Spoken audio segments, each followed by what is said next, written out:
VAT effects of the expanded Senior Citizen Act of 2010. Who are the persons to be considered as senior citizens? By definition, senior citizen is any Filipino citizen who is a resident of the Philippines and who is 60 years old or above. This may also apply to senior citizens with dual citizenship, provided they prove their Filipino citizenship and have at least 6 months residency in the Philippines. When the Republic Act 9994 was approved, Revenue Regulation 7-2010 was issued to prescribe the implementing rules and guidelines for the tax privileges, and clarified by the issuance of the Revenue Memorandum Circular 38-2012. The provision grants 20% discount to senior citizens on the purchase of goods and services, provided that the purchase is for the exclusive use and enjoyment or availment of the senior citizen. This shall mean that the purchase is for the senior citizen's consumption only. Medicine and drugs, branded or generic, supplements, vaccines, and the like, prescribed by a physician for a senior citizen shall be subject to 20% discount and exemption from tax. So forth with essential medical supplies and services. Professional fees of the attending physician shall be subject to 20% discount of VAT exemption.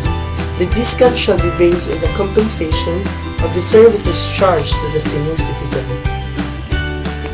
Professional fees of licensed health workers are entitled to 20% discount and VAT exemption. The burden of the discount shall be borne solely by the employment agency, given the health workers' very minimal share compared to the agency fee. Medical and dental services, diagnostic and laboratory fees in all private hospitals, medical facilities, outpatient clinics, and home health care services in accordance with the rules and regulations to be issued by the Department of Health in coordination with PhilHealth. The Land Transportation and Franchising Regulatory Board, or LTFRB, has issued a guideline on this matter.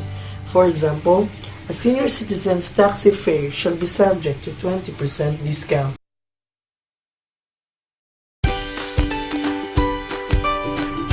The DOTC, in coordination with appropriate authorities, shall issue necessary circulars or directives on the air and sea transportation privileges and public and land transportation privileges that will grant senior citizens 20% discount on fare on domestic air and sea travel and public railways. The discount should be for room accommodation and other amenities offered by the establishment, and for the sale of food, drinks, dessert, and other consumable items served by the establishment of a senior citizen. This also includes pasalubong food items for personal and exclusive consumption of the senior citizen.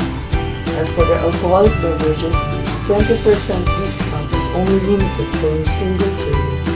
Dine-in services, drive-thru or take-out orders, and delivery orders shall also be discounted.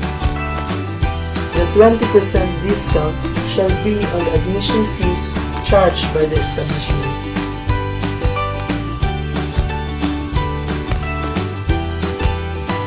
The person that shoulder the funeral and burial expenses of the deceased senior citizen shall claim the discount, such as casket, embalmment, and cremation costs and other related services for the senior citizen upon the payment or presentation of his death certificate. This shall exclude obituary publication and the cost of them. A special discount of 5% of the regular retail price of the basic necessities and prime commodities shall be granted to the senior citizen with their purchases thereof, taking into consideration that the said purchases shall be personal and exclusive consumption of the senior citizen. These purchases are not exempt from VAT. Created using Powtoon.